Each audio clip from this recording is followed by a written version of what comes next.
Namo tassa bhagavato arahato samma sambuddhassa. Namo tassa bhagavato arahato samma sambuddhassa. Namo tassa bhagavato arahato samma sambuddhassa. Good morning, everyone. Today we shall move on to a new topic, because for a few days continuously we discussed about the Mahabhutas, the four great elements, in terms of how they exist in Kalapas and also how they exist in Rupa Sariras. It means the bodies of matter, material bodies. Now we move on to secondary type of Rupas. So the Mahabhutas are the major elements in the material world, while there are some secondary elements. Secondary elements means their contribution to the material world is not that much significant, like Mahabhutas.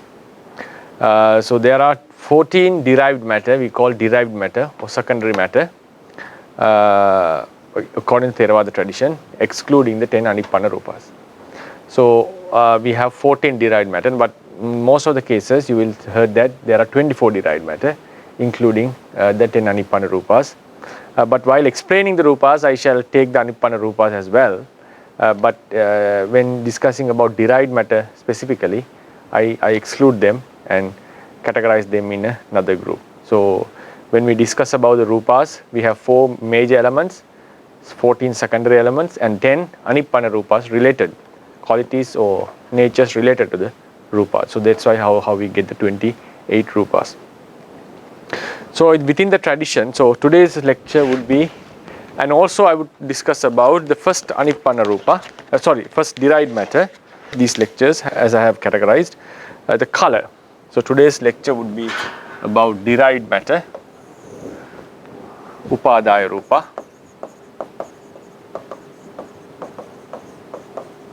and Varna. Varna is color. Varna, color. So this will be the 2 topics that I will be discussing today. So when we go into the word Upadaya, Upa-adaya, right? Upadaya Rupas.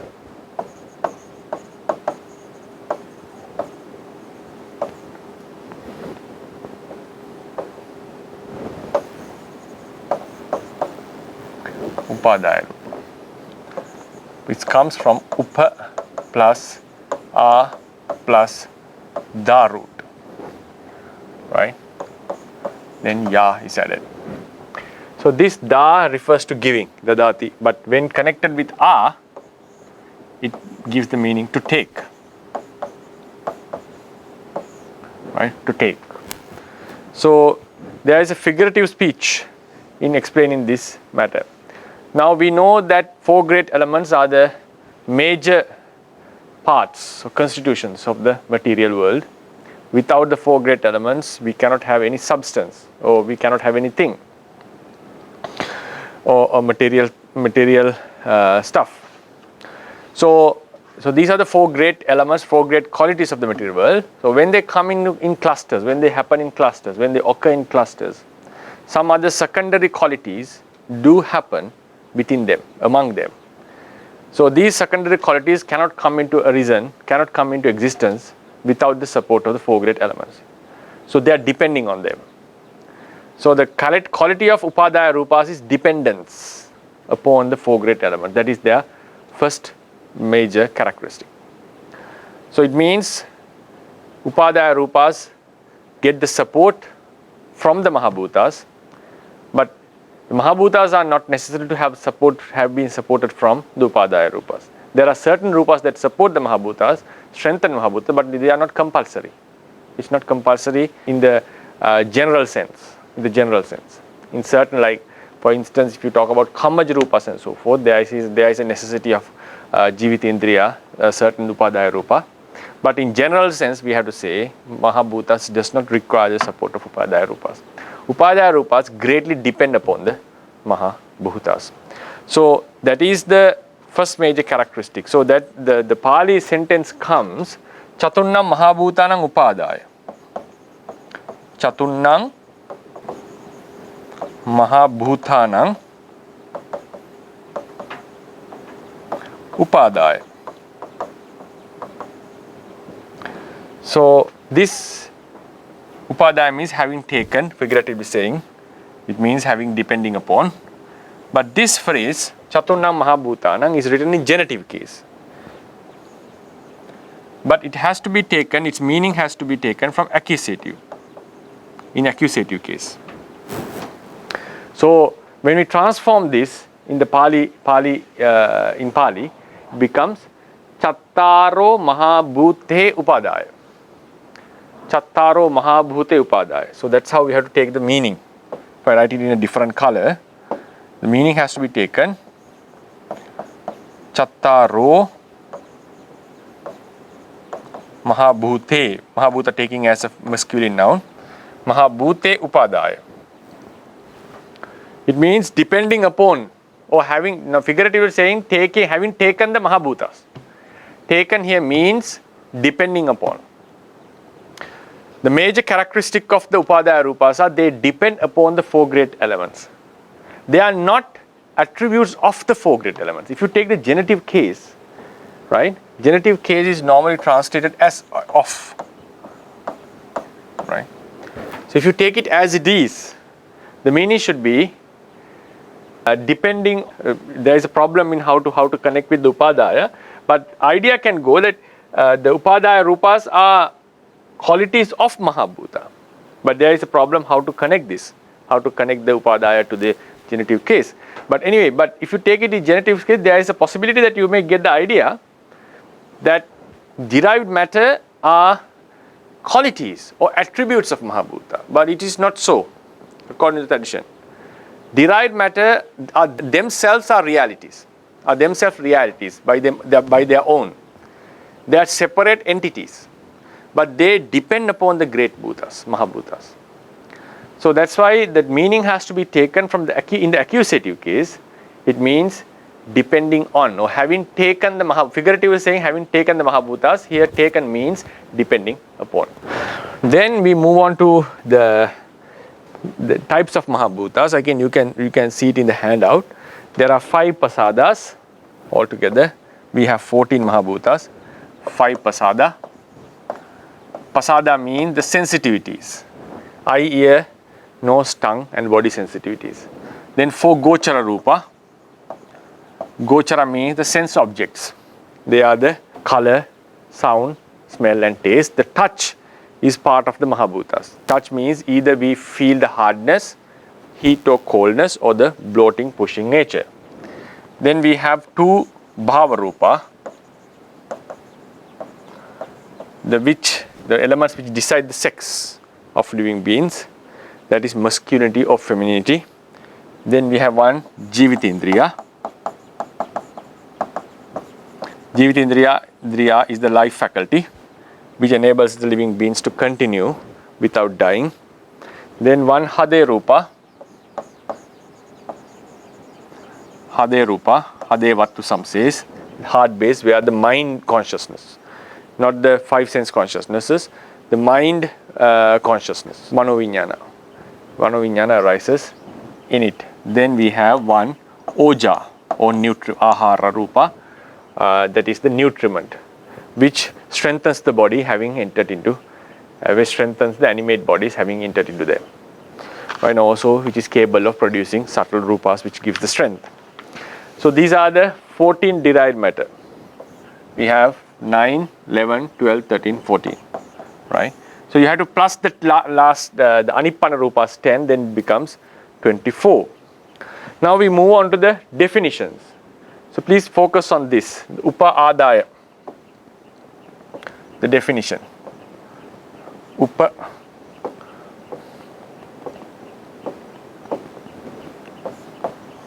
Upadaya. Upadaya. So I shall read the definition. 2.66. The numbers are different from the previous handout because there was a mistake in my numbering in the previous lectures. So the numbers may be slightly different, but don't worry. From here onwards, I'll try to make it consistent. 2.66. There are 2 definitions of Upadaya Rupas within the tradition. Derived matter depends upon 4 great elements. The act of depending on Mahabhutas is figuratively considered as taking them. Depending on means they are taking them. That is figuratively mentioned. Depending on. Now, without Mahabhutas. Now, these are Mahabhuta.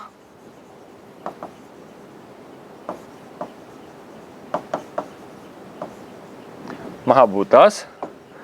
The Upadaya Rupa depends upon them. Depend upon doesn't mean that they are on them. What is meant here is they cannot exist without the four great qualities. When the four great qualities come into a cluster, a certain quality which is sensitive to the eye appears with them. A certain quality which is sensitive to the nose appears with them.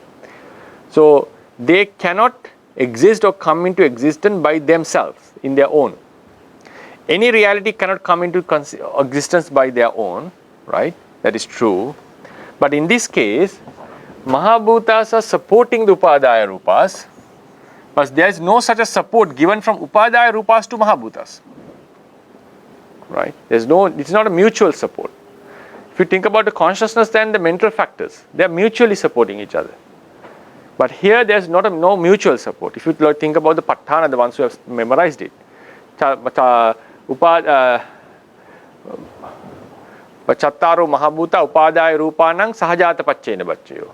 Right? Chattaro Mahabhuta Anyamanyan Sahajata Pacchena Bacchayo. They all support mutually, and also Mahabhuta supports the Upadaya Rupas. But when you come into Anyamanya Pacchaya, mutual support, we have only Chattaro Mahabhuta Anyamanya Pacchena Bacchayo. We don't have Mahabhuta to deride matter. The mutual support is not there. It's only one way. Right? So therefore, as the support is missing from Upadaya to Mahabhuta, we consider that Upadaya Rupa is greatly depending upon Mahabhuta, so they have taken them for their dependence. Right? Taken them for their dependence. Therefore, that is why we give it the meaning, the definition from Adaya, having taken. Right? So, derived matter depends upon four great elements. The act of depending on Mahabhuta is figuratively considered as taking them, adadati. Hence, derived matter is said to be taking the four great elements. Therefore, they are said to be taking the four great elements. On the other hand, derived matter is not taken by any other reality, as great elements are taken by them. Now, here taking means taking them as your dependence. For example, a student takes the Upajjhaya. Take doesn't mean he is catching him. Taking the Upajjhaya means he is considering him as the dependence. So the student depends upon the Upajjhaya. The student's activities are greatly depending upon the teacher. So likewise, if something is a dependence of something, if A is the dependence of B, we consider B is taking A. If A is the dependence of B, B is depending on A, right? We say that the B is taking A as the dependence. So Upadaya Rupas take the Mahabhutas as their dependence. Why is that? Mahabhutas have the characteristics, they have the ability to become a dependence. But the Upadaya Rupas doesn't have that quality. It cannot be a dependence for others. Right? So they are not taken by others, likewise. They are not taken by others. They are not upon them, no one depends upon them. No one depends upon them. Right? So therefore, they are not taken by others as their dependents, but they are taking Mahabhutas as the dependents. So that is the main reason to call them as Upadaya Rupas. Upadaya Rupas. The word comes Upa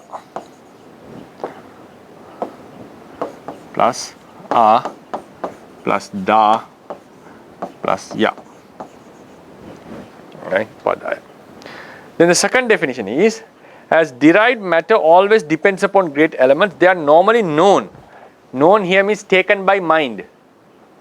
Taken by mind. Taking by knowing can be figuratively mentioned as taking by mind. These are the usages of Pali language. Right? They are taken by mind or known as attributes of the latter, such as color of great element, taste of great element, so on. We have to keep in mind, in the reality, Upadaya Rupas are not the qualities of Mahabhuta, but in the actual day-to-day life, how do we know the great elements, or know the derived matter? We know them as the colors of the great elements. As it's known like that. But in the reality, derived matter are not the attributes of great elements. They are different elements depending upon them. But the normal people, normal flocks, take them. How do we know them? We normally know them as the attributes of the great elements. For think about color. Right? When the four great elements appear,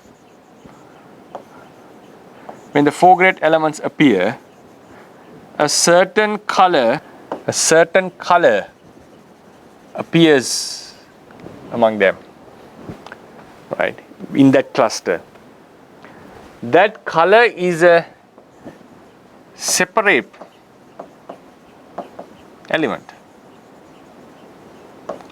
from the Mahabhutas. But how do we know that? How do we understand it? We normally think or consider it as the color of the great elements. Normally it's known like that. That's why, figuratively speaking, it's considered as attributes of the great elements. Though they are taken, derived matter always depend upon great elements, they are normally known as attributes of the latter, such as color of great element, taste of great elements, and so on. That's another reason to call them as upadaya. So that dependence, now adaya is taking the word upa, the prefix upa.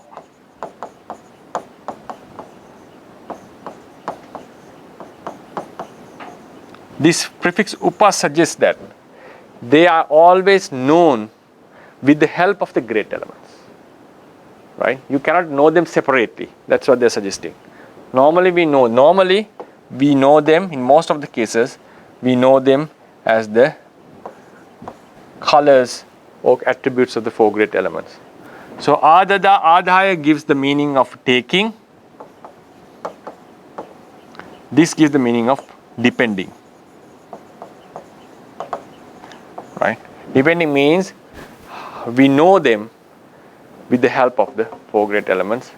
We cannot, because the reason is the upadaya matter greatly depends upon them. They cannot exist by themselves. So whenever we know them, we tend to think that they are attributes of the great elements. Then another question can be asked.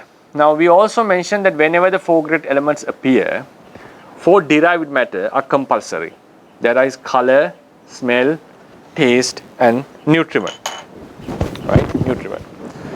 We normally say that upadaya rupas depend upon the great elements, but it is also a fact within the tradition that whenever the four great elements come together, four derived matter, which are the color, taste, smell, and the nutriment, also occurs together with them. So is it a fault to say, now we say the upadaya rupas depend upon great elements, but in the actuality, you cannot find the great elements without the upadaya rupas. Because whenever there is four great elements, the four derived matter are also there. Right? So one can come into an idea that as they are always found together, is it false to say that the Mahabhutas also cannot exist without the derived matter? Right? So in terms of the mentalities, we say this. Now, passa depends on chitta. But without passa, chitta cannot arise. Passa, the contact, is a vital factor for the arising of chitta as well. So they are mutually supporting.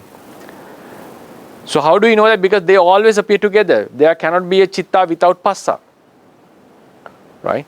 The same way, whenever there is patavi, the color is also there. They are always seen together. So one can ask a question, if so, isn't it that the patavi cannot exist without color? No, the answer is no.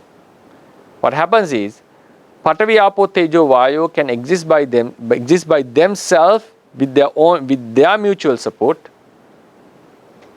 Right? Whenever they come into existence, color appears. It's not that they are supported by color. But as a natural phenomenon, whenever the four great elements come together, a quality called color comes, but it doesn't mean that the four great elements are supported by color.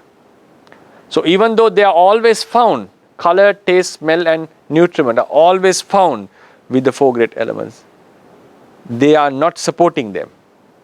Four great elements are not getting the support from the derived matter. The only support they get in this scenario of the four elements is that in animate bodies, the living bodies, the oja strengthens the Mahabhutas. That support is not found in inanimate bodies or in bodies of Brahmas as well. Right? So it's not a compulsory support. Maybe it's necessary to the human or the beings in the sensual realm, Kamavachara realm. But in general sense, and also another reason is oja is not a factor for the arising of Mahabhutas. It's a factor of strengthening. Oja is not necessary.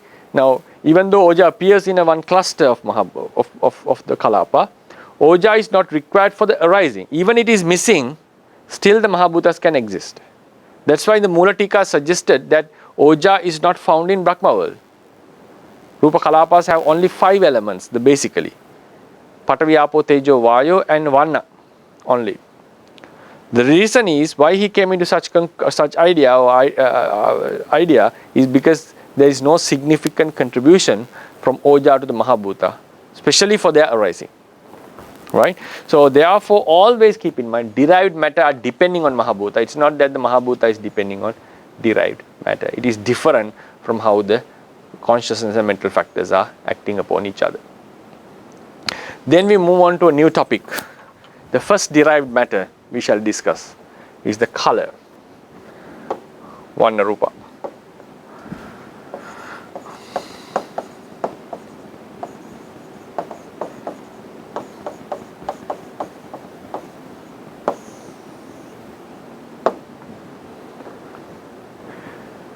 When four great elements come together as a natural phenomenon, there happens to be one other element which is sensitive to the eye sensitivity.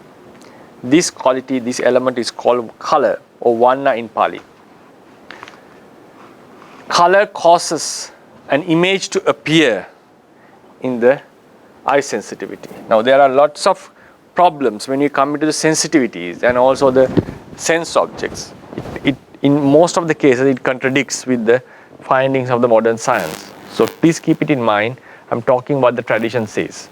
There can be lots of problems, lots of arguments or questions regarding the scientific knowledge that we have today.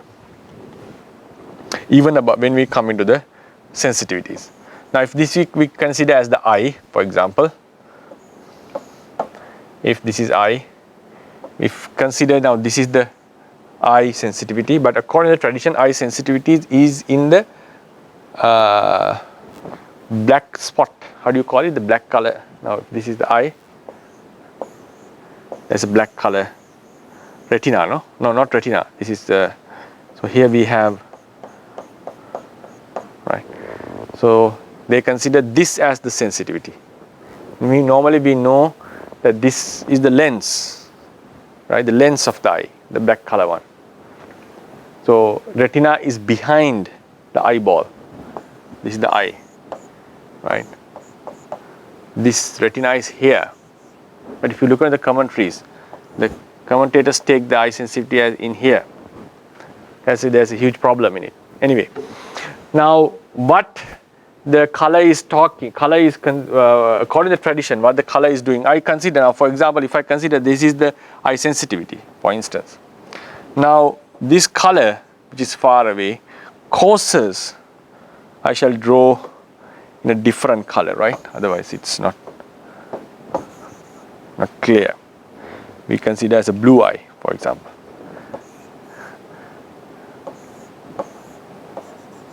Right? This color causes an image to appear on the eye sensitivity. An image to appear. Normally we know scientifically the image has to be upside down, right?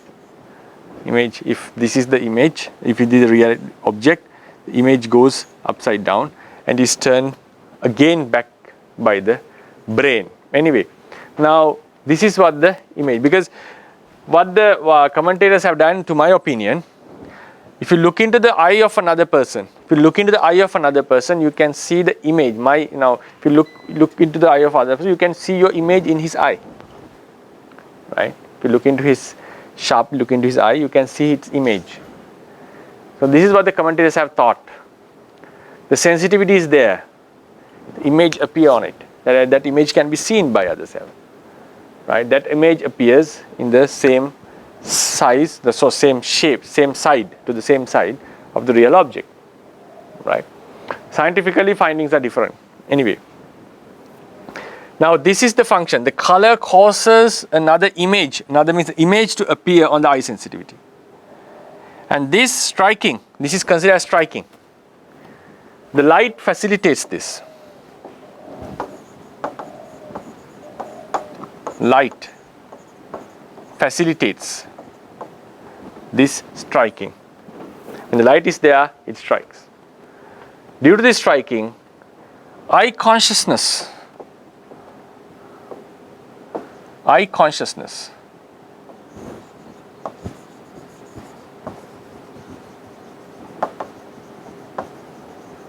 appears on the eye sensitivity, taking that particular image which was caused by the actual color, right?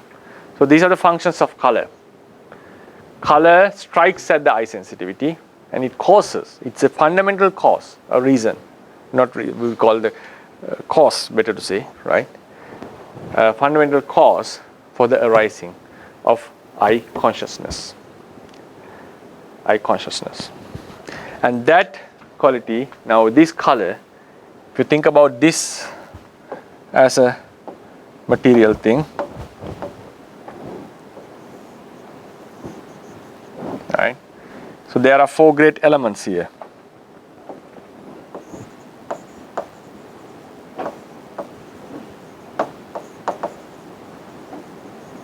And then we also have the color. 4 great elements doesn't have a color. They're not sensitive to the eye. What is sensitive is the color. What is seen is the color. So whenever the 4 great elements come together, this color also appears upon them or depending on them. That color causes an image to appear on the eye sensitivity, and due to that striking, having disturbed the mind, the consciousness, eye consciousness appears on the eye sensitivity. The location is there. That's the basic explanation about color. Then we move on to the next point. Within the tradition, color is known with few names. Varna. These are the few names for the color. Varna. Sometimes you may know the word Varna. Rupa. Just the word Rupa also can be used. Rupa refers to all the material stuff and also specifically color as well. Then Varna Rupa, a combination. Matter of color. Then Rupa Ramana. Rupa Ramana. In some cases you find Rupa Ayatana, Rupa Dhatu also refers to the color. Alright? So these are the most words that you may find when you are reading the commentaries. Sometimes Rupa Ayatana, Rupa Dhatu also may be found. According to Abhidhamma, color is an inbuilt quality of physical things. Despite the presence of light, color exists within kalapas. Now we know scientifically, color is the frequency of the wavelength of the electromagnetic spectrum. Color is a wavelength. Color differs from, we know that, from red to violet. Here's violet.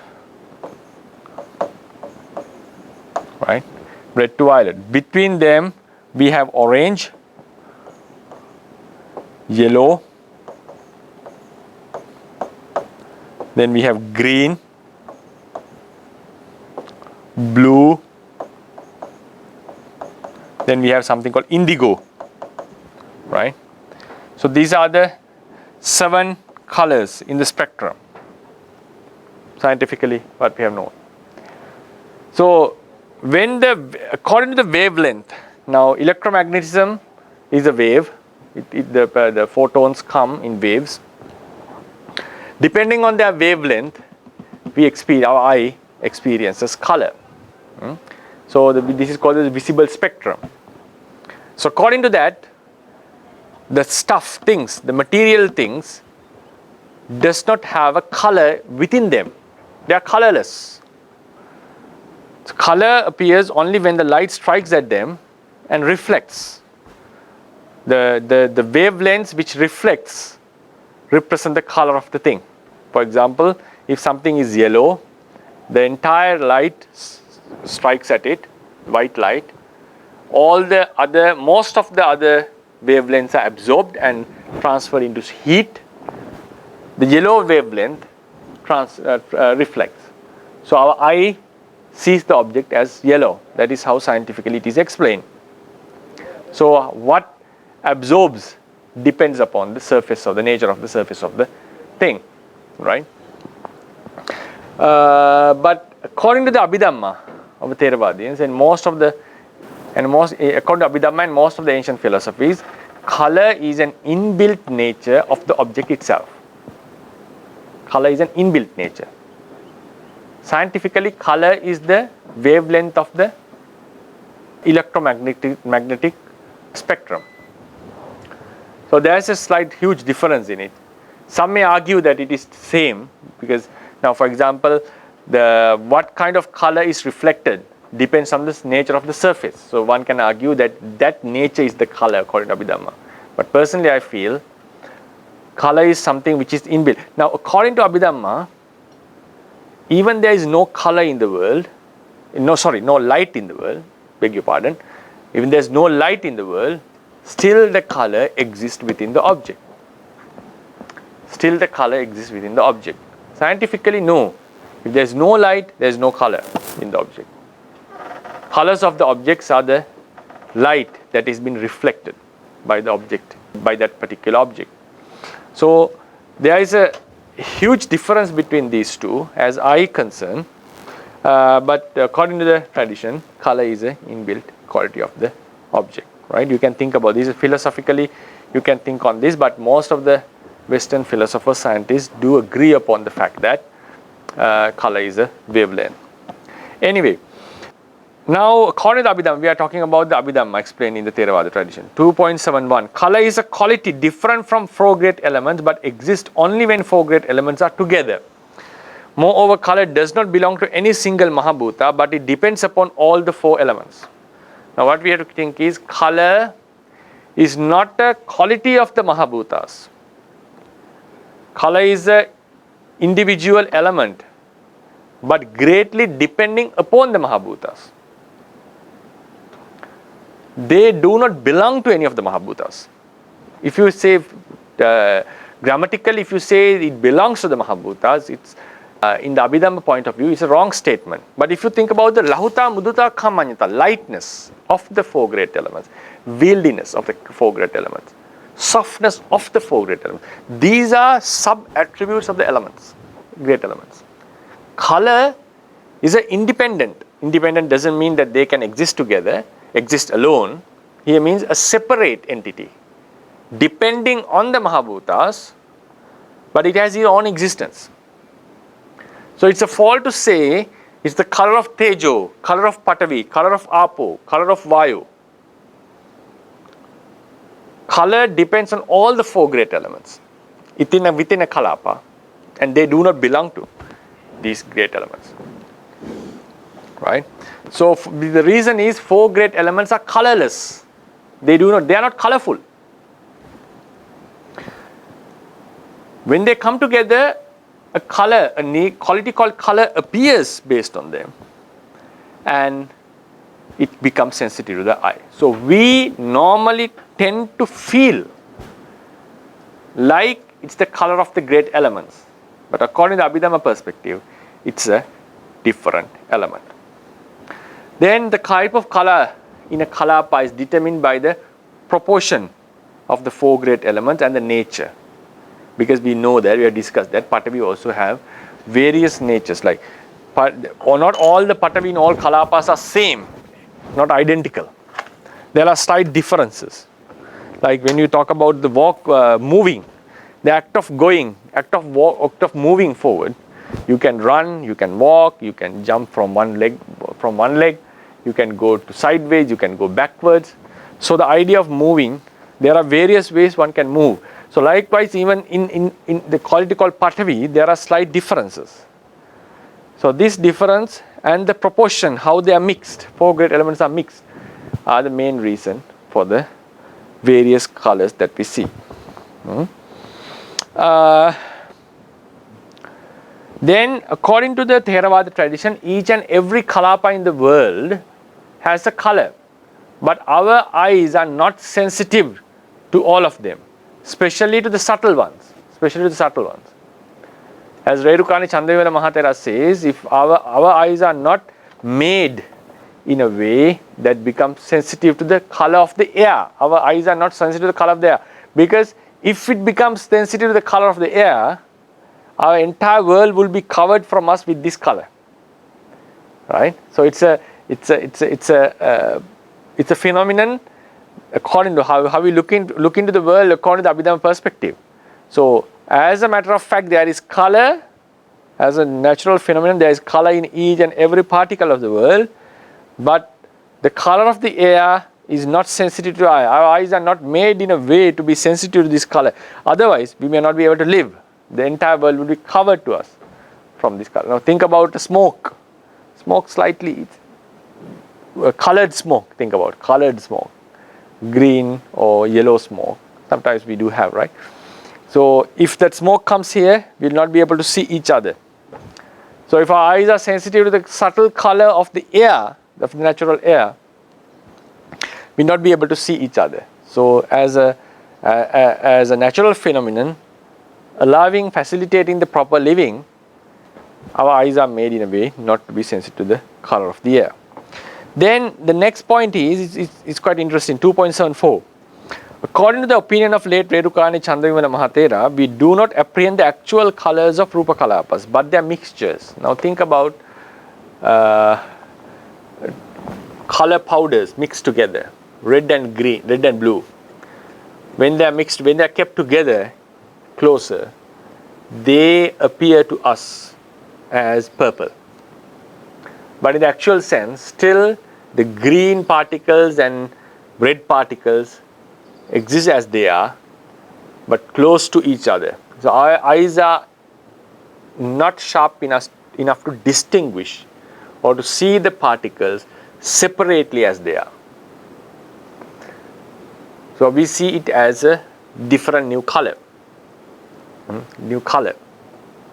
So likewise, now think about the Rupa Kalapas, densely packed in a certain thing, material thing. Each Kalapa has its own color.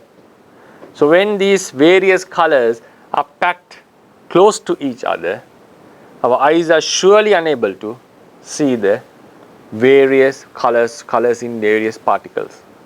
So what happens? We see a mixture of colors. So like when red and blue are kept close to each other, mixed with each other, we see it as violet or purple.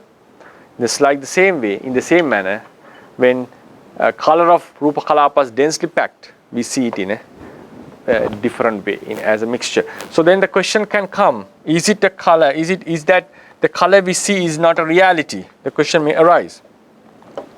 For that we have to understand is, now this is the eye. Now this is the color. It strikes and, okay, we'll draw it with a different color, yellow. And the sensitivity causes the image to appear. Then eye consciousness.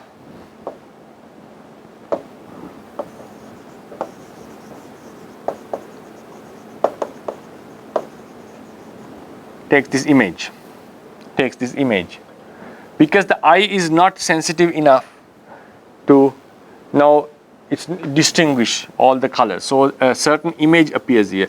This eye consciousness takes this particular image. So due to the inability of the eye to become sensitive to various colors in various kalapas, So the image appears as in reality, maybe in reality, it appears as it is. I'm not sure, but somehow the I consciousness is not able to take it as it is. So in any of the ways, either image appears as a mixture, or our I is unable to take the colors as they are. So it takes that mixture. So if you think about from the perspective of the consciousness, now we have an image of the mental image. We have discussed on this. Now if this is the consciousness, this is the consciousness. Now this is the object. Consciousness takes the object in a certain manner. We call it chitta nimitta. This is the arammana, object. They can be slightly different. The consciousness is not able to take the object as it is always.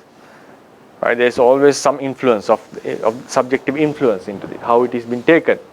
So likewise, even though the arammana contains various colors, the mind is unable to take them as they are. So it takes them as a new color or a mixture of colors. Then the question comes, is that the color that is seen is not reality? No, it's still reality.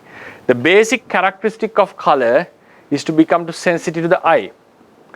So the color has become sensitive. What has happened is our eye consciousness or our eye is not sensitive enough to see them as they are in their actual nature. But what the eye sees is a color. What eye consciousness sees is a color. Nature of color is becoming sensitive to the eye. So that the color, the image that is seen doesn't exceed the fundamental quality of a color. So therefore, even though we are unable to see the actual colors in their actual nature, though we see a mixture, still it's still a color. Right? It's just like we see a person. If our eyes are weaker, we may not see, we may see a blur object. Right? But still our object is that same person. Our mind is unable to see it as it is. It's not a newly imagined object. It's the inability of the mind to see the object as it is. But the object is taken. Right? So still, even though we see a mixture, still it's considered as an ultimate reality. That's the next point. Then another question comes, variety of colors. We have blue, green, red, according to the tradition, right? Blue, green, red, and so forth. So now we know that color is a reality, but how about the variety? Are these concepts? Some have an idea that color, the nature of become sensitive to the eye is the fundamental ultimate quality of color. But if you think about blue, green, red, and so forth, these are panyatis. No. Still they are ultimate realities. They are verities. Because according to Visuddhimagga, though the color varies in different natures, different qualities, like different colors, that's how I would say, still they don't exceed. They don't go beyond the basic quality of color, that is to become sensitive to the eye. So even blue is ultimate reality and the yellow is an ultimate reality. They are slightly different from each other. That's true. But they are ultimate realities. It's not that the yellow is a creation of your mind. It's not that the blue is a creation of your mind. Blue and yellow both are sensitive to the eye, so they are ultimate natures. But they are slightly different from each other. It's like the patavi is different in each kalapa. The color is different based on various factors. So we have hard as the act of going forward, going behind, going sideways. We can have various types of moving, but still the common idea of moving is the same. So likewise, hardness may have slight differences. The color has slight differences. So these differences are seen as various colors. So all the colors are ultimate natures. All the colors are ultimate natures, slightly different from each other. So then color is twofold, as most of the sense objects, pleasant and unpleasant. That's obvious based on the flavor of the color. We shall discuss about this later on. What is this flavor? Then, according to the Theravada tradition, color does not come and hit the eye. It's another point that contradicts with the modern science. Color stays at its own position and causes an image to appear on our eye consciousness. Surprisingly, it says even the color of the sun and moon, which is very far away, causes the image to appear on the present moment. While they are existing, they cause it. Even the farness doesn't matter at all, according to that. Farness doesn't matter at all. So, as the commentaries say, color stays in its own position, the color that is seen. The kalapas do move. Kalapas mean in generation wise they move. So you can say the color is moving. But the color which is seen in a particular object stays in its own position and causes an image to appear in your eye. Color doesn't come and strike. Now if we think about the sound, we normally tend, now there are opinions about it. I shall discuss about this matter. Now sound comes and strikes at our ear. That's how we feel. But there are opinions on that. But the color, according to all the commentaries, ancient, Pali or sub-commentaries, color doesn't come and strikes at your eye. Color stays at its own place and causes an images to appear. Then another point worthy mentioning is the list of names given under the Rupa Ayatana or Rupa Ramana in the Dhammasangani. According to that, even the attributes such as length, roundness, shortness are also considered color. The commentators suggest that these are not actual colors, these are concepts. By looking into the color of an object or touching it, we get the ideas of a roundness, we get the idea of the length or shortness. So therefore they are concepts. But why they are included in the Dhammasangani under the list of colors? That is because when you see or understand the roundness, or when you see the shortness, or when you see the length, feel the length, understand the length, not feeling, understanding, what you see is color. So it's very difficult to distinguish this concept from colors. So length, shortness, roundness are mere concepts constructed in our mind, looking into the nature of how the color is existing, or by touching it with our body. Yeah. So these are the things that I would like to discuss about color. So I will conclude my lecture. We discuss about Upadaya Rupas, the derived matter which depend upon the four great elements and their definitions. There are two definitions for them. Then we moved on to color. Color is an inbuilt quality of the objects, within the objects, and it causes an image to appear in the eye sensitivity and causes the arising of Chakku Vijnana. And it strikes at the eye, staying at its own original location.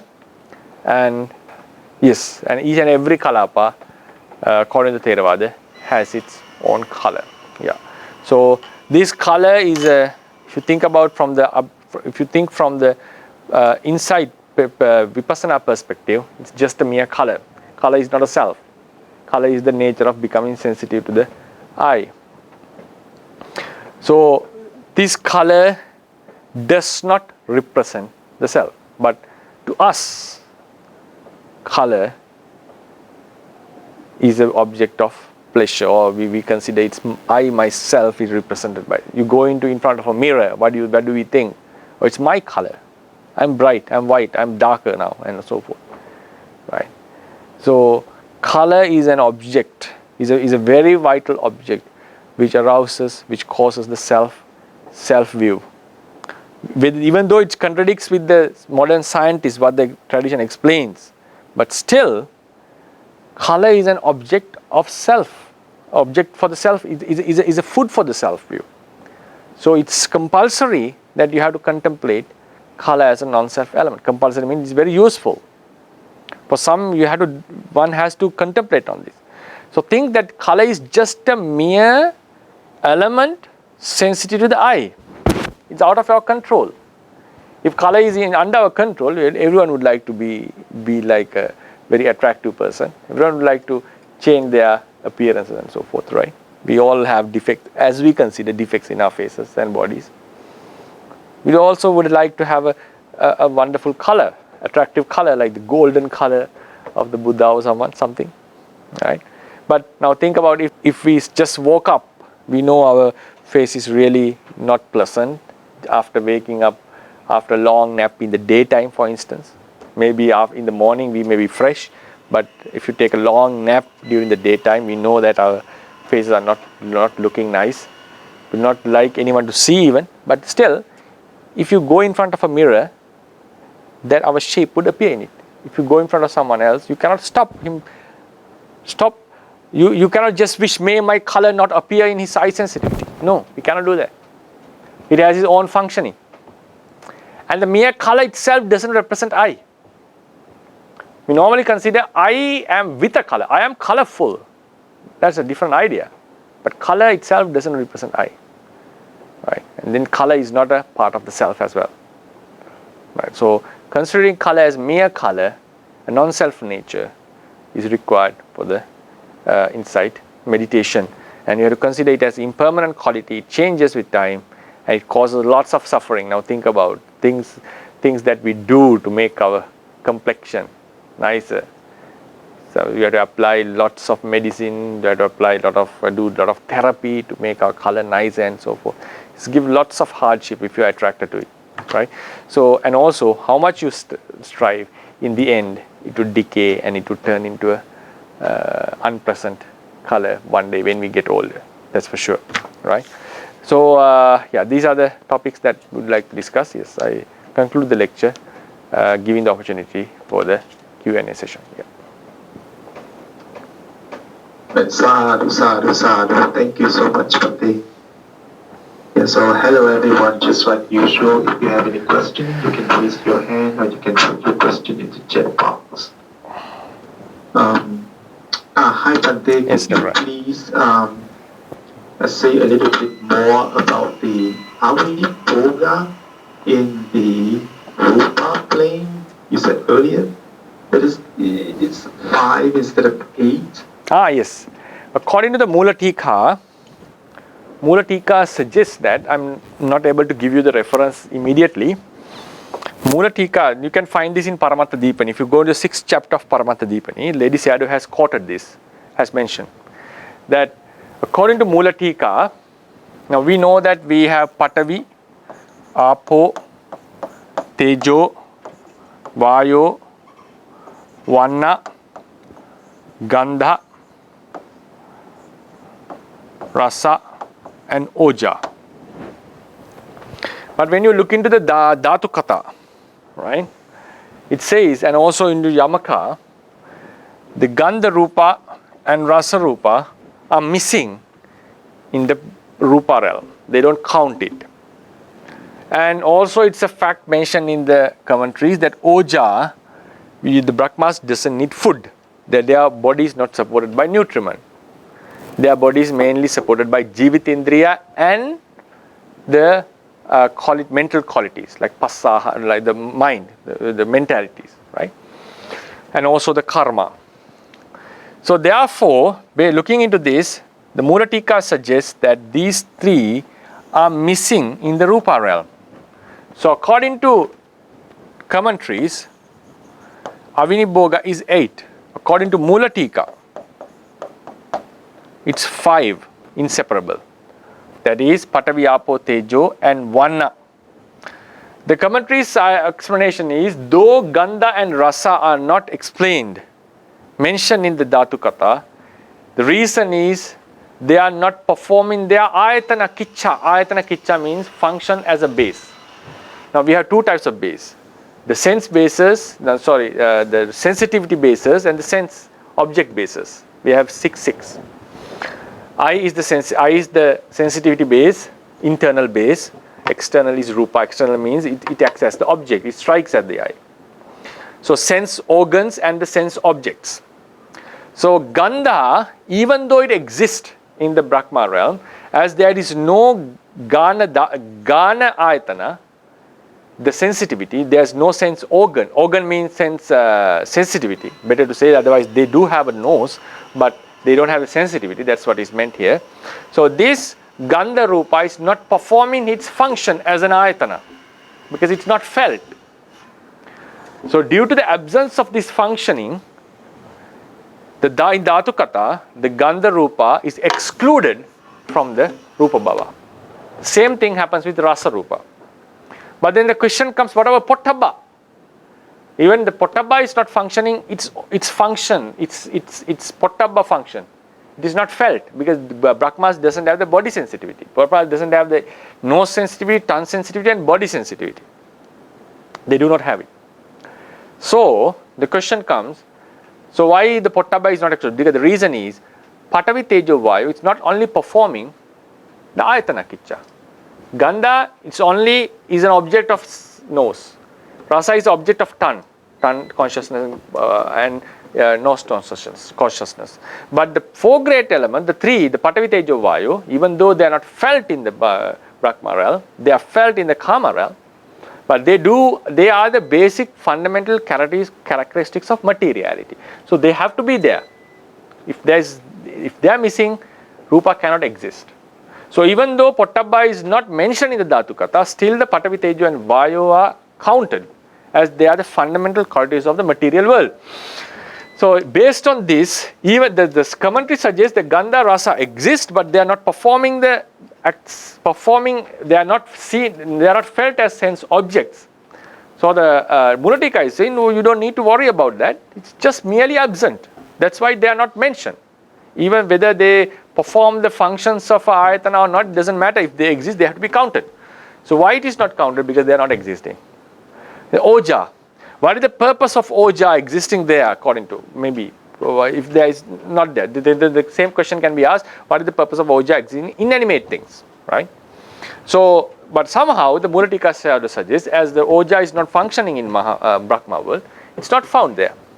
So the Lady Sayadaw, commenting on that, according to Mulatika, Patavi, Apo, Tejo, Vayu and Vanna. These are the 5 Avinibhoga. Right? But this is for the Rupa realm. So commenting on both these, Lady Sayadaw suggested that it's not possible now. It's not proper to say that even the Rupa realm, the Rupas are subtle. The Rupas in the Rupa realm are subtle and they're different. It's not proper to say, just looking into the book and suggest that they are not existing there, Gandha, Rasa and Oja. He says that it's not proper. At the same time, he also defends the Mulatika, saying that it's not also proper to imagine the nature of Rupa world just looking into the Kama world. So even though all the Rupas in the Kama realm do have Vanna, Gandha, Rasa and Oja, it's not proper to assume, just look into the Kama realm and assume that they exist in Rupa as well. So he says that he cannot give a conclusion on that. So later on in that same chapter, while he's mentioning about Avinibhoga, he says Avinibhoga, according to the commentary, is 8. According to the idea of Ananda Thera, the Mulatika, it's 5. So he just gives the 2 opinions. So even he himself was unable to give a conclusion on this. So that's what the debate is about. Thank you, Bhante. The next question is... Yeah, so just, sorry, Dr. One more thing to explain. Now, Vanna. Now, according to the commentary, why they excluded Gandha, sorry, not Vayu, Vanna. Why they excluded Gandha and Rasa? Because they are not performing the Ayatana function. Then the question comes, according to Dhatu Kata, when it explains about Asanya Satta. Asanya Satta has 2 Ayatanas. Vanna Ayatana and Dhamma Ayatana. Vanna Ayatana and Dhamma Ayatana. The question comes, Asanya Satta means the Brahmas do have ear and eye. Asanya Satta doesn't even have the eye. There's no functioning of any of the sense ayatanas. Sense objects are not seen, not felt. So why the Vanna Ayatana is taken in Asanya Satta if it is not performing the Ayatana functioning? Because Vanna Ayatana, mainly the Vanna, Gandha and Rasa are doing the functions of Ayatana, including the Saddha also, you can say. But these 3, but Saddha is uttering, you are expressing a certain idea. It has certain other functions, but mainly Vanna, Gandha and Rasa are performing the Ayatana function. So if Gandha and Rasa were excluded from the Rupa realm, as they are not performing the Ayatana function, then Vanna should also be excluded in the Asanya Satta specifically. But it is included. The reason the commentary gives is, Asanya Satta is located in the same sphere, same latitude, right? Longitude, the height, or same surface or sphere of the Vehapalas. So sometimes Vehapala Brahmas go and see how the Asanya Sattas are living. They are just living like statues, unmoved. So as the color of the Asanya Satta beings are performing the Ayatana functions to that of Vehapala beings. Vehapala beings. So it is necessary to count the one Ayatana there. So for it's a part of the, it can be as subject of vipassana of the Vehapala beings. Seeing the Asanya Sattas, they may contemplate. These are just mere color elements and so forth. So that's another point that I would like to mention. Why one Ayatana is counted in the Asanya Satta according to the commentary. But for the Ananda Mahathera, these Gandha, Rasa and Oja are missing. One is found in all Kalapas. Yes, in fact, it is what I, sorry, because you mentioned that. Because when I study Yamaka, I also have this reasoning. I mean, okay, so the Gandha and Rasa, they are not performing the Ayatana, but at the time I said that, let's see if a certain person in the Kama plane, he has the Apenya. If he go up there, and let's say for curiosity, he should be able to smell those things. He should be able to taste those beings up there. So they should be there as well, right? Yeah. In that sense, only argument is it's too subtle for the Kama beings to felt. One can argue, but as you said, objectively looking, yes, it should be right. Because if we can talk with them, if we can associate with them, especially for someone like a Buddha, right? If you can associate with them, if they can make the body subtle and talk with them, and also who can sit on the chair of the Sakka even, so it should be felt. It should be felt. Yeah, it's a very good argument. Maybe that is also one reason for the Mulatika to bring this idea. So what the Mulatika is saying is, if it doesn't mention in Yamaka, it doesn't mention in Dhatukatha, don't think about any other reasons for that. It's just absent. Because one Ayatana is mentioned in Asanya Satta, because it is seen by the Vehapalas. No, it's not because it's seen, because it's found there. So it's the commentary that has to bring all the reasoning. Like it's seen by Asanya Satta, it's seen by Vehapalas, it's not performing the functions and so forth. So what the Mulatika's approach is very simple. It's not mentioned because it's not there. Okay, thank you for this. Sorry. The other question is about the different kinds of colors and different kinds of sounds and so on. Not sound. Yeah, the different colors. But then, so according to the science, we know that everything is, well, this is like the classical science, is that everything is a waves, length, right? So as you mentioned, that different colors because of different wavelengths. But we know that sounds are also wavelengths, right? So basically we're talking about the spectrum of wavelengths.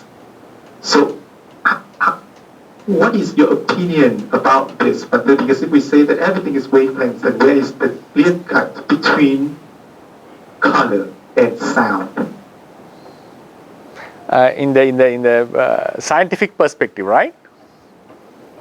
Right, because we said that we have different colors based on different wavelengths. Mm-hmm. So different colors have different wavelengths. Yeah. But then sounds are also a wavelength. So if we're just talking about in that perspective that everything is just a different wavelength, then according to Abhidhamma we have visible objects and sound. They are two totally different to Paramatadhamma. But if we talk about the continuation of the spectrum, then where is the clear cut? How can we say that they are different? Yeah, it's another good point. One thing is color is an electromagnetic wavelength. The sound is a different type of wavelength. It's material striking each other, right? So it moves differently. Yeah, it's another point now. Another thing that we have to consider: what is a wave? There is no specific clear-cut explanation about what is a wave according to science, right? It's a wave is how the energy transfers, right? Something like that. It doesn't explain what a wave is. We explain wave based on how the how the energy is transferred or something like that. Yes, as you said, I'm not able to give that opinion. How do we see a clear cut on this? Because now when we come into the Gandha and Rasa also, scientifically it says it's just a chemical reaction which is happening in the tongue and the nose. These are, according to them, these are just mere secondary qualities. The primary qualities are the quarks and charm, strange, and all these the qualities of quarks and all, charge and so forth. So according to them, color is something which is felt, something which appears in the brain. When the wavelengths are different and when they strike at the eye, they causes a different type of an experience to happen to us. It appears in the brain according to the science. So as the wavelength changes, the appearance of color is different, and the sound waves are a different type of a wave. So when they strikes at the ear, we get the experience of a sound. So according to that, these are all made in our mind. The color, sound, smell, taste are all made in our brains due to the reactions of our organs with the outside world. So, but according to the Eastern philosophical point of view, it's for us, for the mind, the people who have trained our mind in a different, not thinking in such a manner. The Theravadians' approach is, if something can be felt with the mind, if something can be known directly, you don't need to going to explain what it is. But if it is felt as a quality, consider it as a ultimate reality. It's the functioning. What happens is not the case here. So as you said, when we think about the sound, we clearly see it is completely different from that of the color. It has its own intrinsic qualities, like different natures. So what the science is suggesting, there is no such a thing called sound in the outside. It's only the waves are there. It comes and strikes at our ear, and the idea of a sound appears in our mind. So what is the now it's a very nice philosophical argument. Now if this is the wave and strikes at our eye, so a color appears in our brain, not here, and with a different wavelength, we get it strikes at the eye, we get a different color in our brain. So what they are suggesting is the idea of color is happening in the brain, not the color is not found here. This is some kind of a reaction which happens here. So if you think about the sound, even sound comes in a different wave pattern. When it comes to the ear, for example, the sound, bomb sound or something appears in us. So the thing is, the qualia, the idea, now what we experience is slightly different. Why this kind of a wave causes this type of an experience, and a different wave causes a different type of an experience? And if you think about the nose and tongue, which we will be discussing from tomorrow, the nose, the chemicals that the reactors, they react in the object reacts with the cells, the recepting cells of the nose. It creates something called smell. It's felt differently in our brain. So all these are known in the brain, not in the outside world, according to the science. But the question that, a philosophical question one can ask is, what is the criteria that this type of a qualia experience, qualia, is caused by this sort of a material reaction? Is a very good question. So this is scientifically how it is being explained. But the Theravadians focus on, now we are not thinking about the brain, we are thinking about the consciousness. Now these qualities are felt by the consciousness, and we know they are absolutely there. We know that they are clearly known. According to, in the scientific perspective, we may say it's an illusion, because they are not found outside as they are.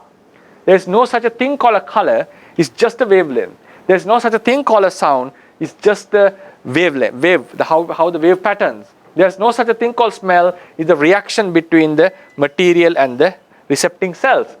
So yeah, it's why this distinction came. Why these distinctions came. Why such an experience occurred while these wave patterns strike at the ear and a different wave strikes at the eye, a different kind of experience. What is the connection between these two? What is the connection? It's a very good question for a debate. So Theravadians do not go into such explanations. They just focus on the object of your mind. Object of your mind. And consider if something is known directly through the mind, consider it as an ultimate reality. And obviously, the idea, experience of a sound, experience of a color are drastically different. We consider it as different two elements, different to same with this taste and the smell. Okay, thank you, Bhante. Sadhu, sadhu, sadhu. Please go ahead, Sayale Pokhya. Good morning, Bhante. Yes, good morning, Sayale. So, isn't there's regarding the eye sensitivities? So, our tradition has different idea with the science, right? Yeah. Yes. So, it's. So regarding the location. Yeah. You said the location. This is a different idea, right? Yeah.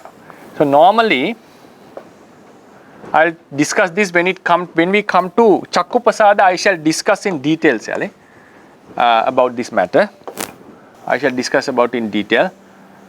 Now this is suppose this is eye, not a good drawing of eye. Anyway, now this is the okay.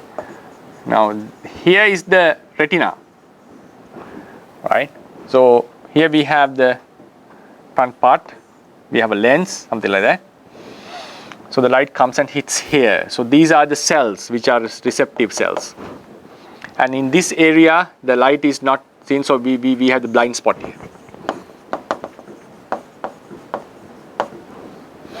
Now, according to the commentary, I'll give you these references when we come to the Kamaja Rupas. I shall explain Gandha Rasa Oja and come into the definition of Rupa and soon come into the Kamaja Rupas. So when coming to Kamaja Rupas, I shall explain each and every Kamaja element separately. There we'll come to the Chakkuprasada. So according to it, Chakkuprasada is located in the eyeball, the black ball.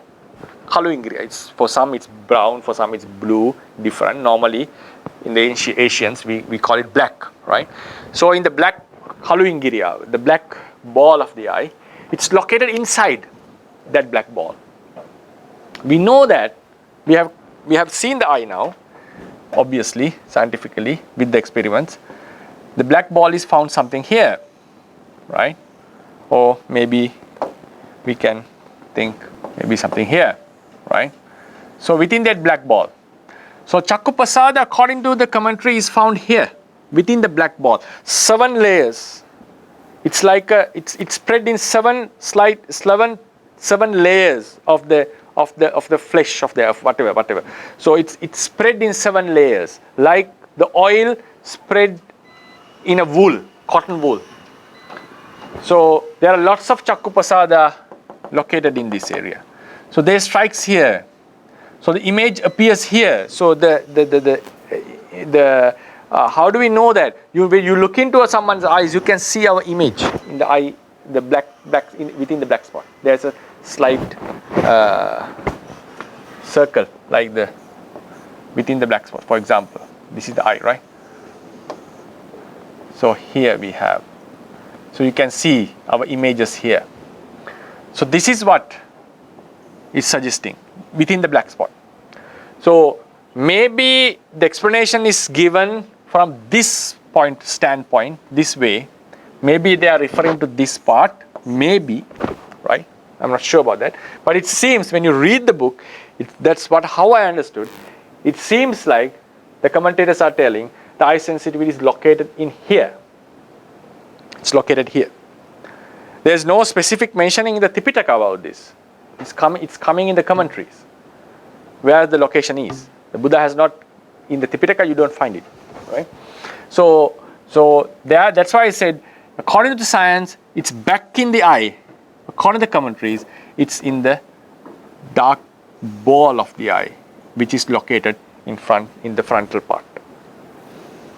Oh, so Bande, so when some people at the last moment, they offer their cornea to some people. So can we say they offer their eye sensitivity to other people?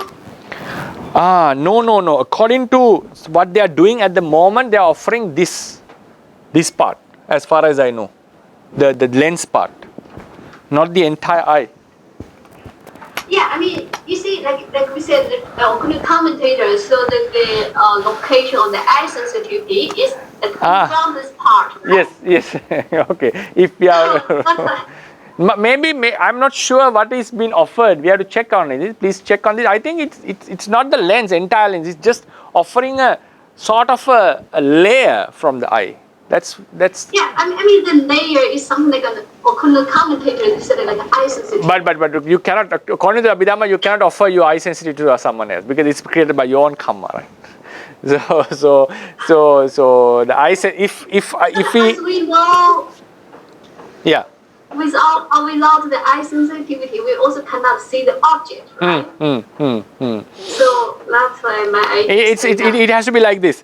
Now there was a defect in the eye sensitivity. Now eye sensitivity was unable to see the objects. Eye sensitivity was of the blind, not the blind, the person who had a problem in seeing. His eye sensitivity was blocked by some other reason. So by this donation, that obstacle is removed. So if this is eye sensitivity, there was a problem here. So the new donation comes here, not the sensitivity. So the sensitivity is able to see now clearly. That's how it has to be explained. Otherwise, it's not possible that the sensitivity is offered from the person. It's something, not the sensitivity. The sensitivity was there in him, and due to some obstacle, he was unable to see. So now when the sensitivity part is given, he is able to see. Now another thing is, there's another contradiction on this. We normally call with Kamaja Rupas the Kamaja Rupa Sisa. Sisa means Kamaja Rupa generations have to start from the beginning. Some generation starts from the by birth. Some starts after few weeks. So if the sensitivities were not created or didn't get originated on their particular time that they are supposed to happen, it's not possible for a sensitivity to occur in between the life. That's how the tradition explains, right? So we know that people who had difficulties in seeing, the eyes were donated and they had partial visual experiences. So in such cases, it seems like the eye sensitivity has occurred in between their life, during their course of life, according to the Dhamma perspective. So these are things that we need to investigate or to think how the Dhamma explains very deeply with the modern findings. But theoretically, cannot donate eye sensitivity if that person somehow happens to see the objects who was not seen before. He's seeing with his own eye sensitivity, either from the eye sensitivity that he already had or the new eye sensitivity which occurred, which is a great challenging thing in the Abhidhamma perspective, how a new eye sensitivity occurs while there is no already existing generation is there. We shall discuss on this matter in the eye sensitivity. It will be quite interesting when we come to that lecture. Okay, Bande. So another question is, like you said, the vana is not strikes our eyes. Actually, the vana is stand in their own place, but we see the object. But generally, we heard the Dhamma talk. They said the vana strikes our eye sensitivity. That's why we see. Yeah. So there are two types of striking according to Theravada tradition. That is Vattu Gattana, Nimitta Gattana.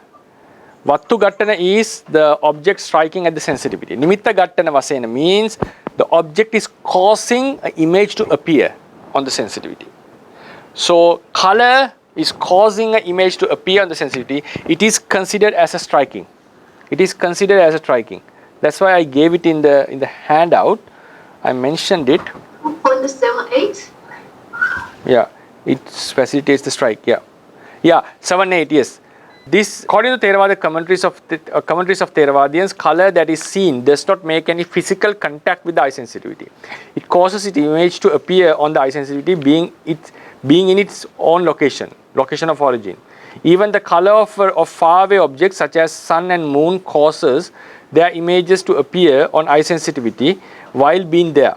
This act of color causing its image to appear on the eye sensitivity is considered striking. So when we say striking, there are two types of striking. The particular object striking at the sensitivity, and the object causing an image to appear. That is called nimitta vasena gattana, vattu vasena gattana. I shall discuss this when we come to sensitivity. Vattu vasena, nimitta vasena.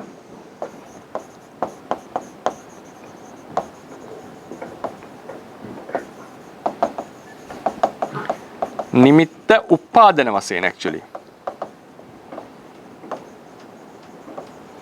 Causing the arising of a nimitta. Light facilitates this strike. This strike is facilitated by light. So we have to understand it. It's called sampattagahi, asampattagahi. I hope you have studied this. Sampatta, asampatta. So striking which happens physically, and a striking that is of causing an image to appear. Okay, thank you, Pani. My last question is actually, and like you said, the other Rupa Brahma, they can go to the Asanya Sada, right? Mm-hmm. But it is possible for the Asanya Sada to go other than? Cannot, they don't have mind, right? But they have the jhana, right? Asanya The Satta, jhana, they- Asanya Satta, you are born there with a jhana, but in that realm you don't have a consciousness. You're just like a statue. If someone dies in sitting, he will be there for 500 years sitting. Lying, he will be there for 500 years lying. It is possible for some beings, they talk with each other without consciousness? No, cannot. That is the purpose. These all conscious activities are considered as suffering by these beings. So they aspired to a life without consciousness. That was their aim. Yeah. Okay. Thank you. Okay. Sadhu. Thank you, Bhante. And the last question is, Bhante, when the color kasina is used as the meditation object, can Bhante please elaborate on how it is done with respect to contemplating the intrinsic value that you have mentioned? So now, is it about the color kasina or the intrinsic quality? It looks like here the question is about the meditation using the color Kasina, right. Okay. Now think about which color you like. Okay, yellow. Right. Yellow kasina. Now, kasina has to be made. Now these days we're quite easy with the technology. You can make a good kasina very quickly, right? It has to be fully colored, right? Now what we are supposed to do is, think this is a color kasina. Kasina means taking the object in its entirety, in its entire range, entirely. Now, in kasina, you should not focus on parts of the object. You have to take the entire thing. Now here, we have few things to consider. You can focus only at color.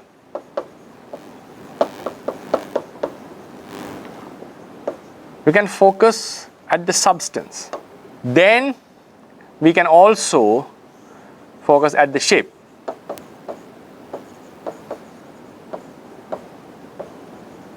Our focus.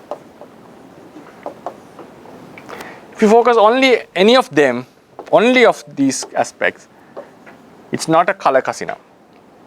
In color kasina meditation, what you're supposed to do is, when we say yellow, Y-E-L-L-O-W, right? Pita in Pali. The word pita has two meanings in Pali. It either refers to the color yellow color or the yellow object or yellow thing.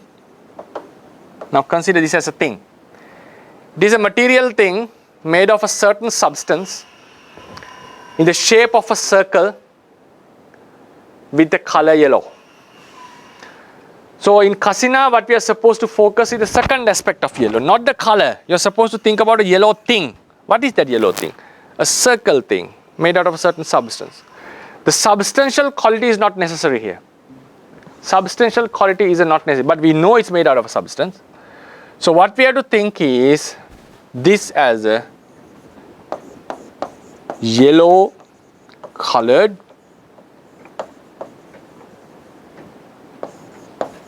thing. In addition, you can call a round shape with a round shape.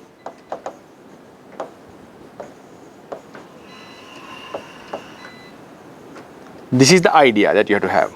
You don't need to contemplate all when we meditate. You just want to focus on, you have to just mention pita, yellow. But you're not focusing only on the color. You're not focusing only on the shape. You're not focusing only on the substance. It's a thing. It's sort of a thing made out of some sort of substance. You don't need to focus on the substantial quality. Substance is just a thing with a round shape and a yellow color. This idea is your object in Kasina. Not the only color, not only the shape, not only the substance. So in this particular object, you have few aspects. The substantial quality is there. It's made out of something. It's a thing. It has a shape. It has a color. So this thing, colorful thing with a round shape, colorful thing with a round shape is your object. Is your object. Right? Now, when you focus on pita, when you focus on this object, now it's a conceptual object. Why is that? It's a mixture of various aspects. If you only focus on color, it should be ultimate object. If you only focus on shape, it's a panyati object. If you focus on the substantial quality, hardness, it's a paramatta object. If you are talking thing about a thing made out of hardness or whatever, a thing, even the substantial quality is ignored, is not a huge thing, huge problem. But consider as a thing. That's why I bring the substantial quality here. It's a thing made out of some substance and which has a shape and which is with a color. So this idea has to come. So it's a round shaped, yellow colored round shape. Right? So we have to keep on focusing on that. So the entire object has to be considered. So what you're supposed to do is open our eyes, look into this and get this idea of a yellow shape, yellow round or yellow circle or a yellow circle thing, whatever it is. Just take this idea. So then what happens? We are considering about a yellow object, not the yellow color. So keep on focusing on that as yellow, yellow, yellow. Close your eyes, again try to imagine it. Then when you keep on doing that, the idea of a yellow circle thing would appear in your mind. That's time. You don't need to focus it on it anymore. You can go into your quarters and start to meditate by your own. Yeah, so this is the difference of that is the focus on a yellow kasina. Same thing to be applied in the other color kasinas as well. Thank you. Yes, there is no more question. Okay, right. To conclude the session. Okay, thank you very much for joining. We'll meet tomorrow about the Rasa Rupa and Gandha Rupa. So our topic was about derived matter. We have two definitions. We discussed about two definitions and also about various aspects about the color in the Theravada tradition. And finally, as your question was coming, which rose my interest, was about this point. Scientifically, there are wavelengths and so forth, but in our idea, qualia, we have a certain experience. So what the Theravadins are suggesting is that these experiences, what you know with your mind, do exist in the exact reality, right? So, and also keep in mind, these are all non-self realities and it's helpful to your vipassana meditation. So we'll meet tomorrow. May this merit help us to attain our liberations and also cause for the sustaining of the Buddha Sasana. Buddha Sasanang Chirantittatu. Buddha Sasanang Chirantittatu. Buddha Sasanang Chirantittatu. Sadhu, sadhu, sadhu.